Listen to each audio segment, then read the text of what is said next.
ألم تروا كيف خلق الله 7 سماوات طباقا وجعل القمر فيهن نورا وجعل الشمس سراجا والله أنبتكم من الأرض نباتا ثم يعيدكم فيها ويخرجكم إخراجا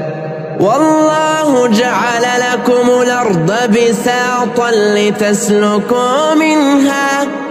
لتسلكوا منها سبلا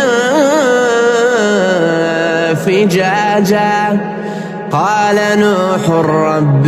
إنهم عصوني واتبعوا من لم يزده ماله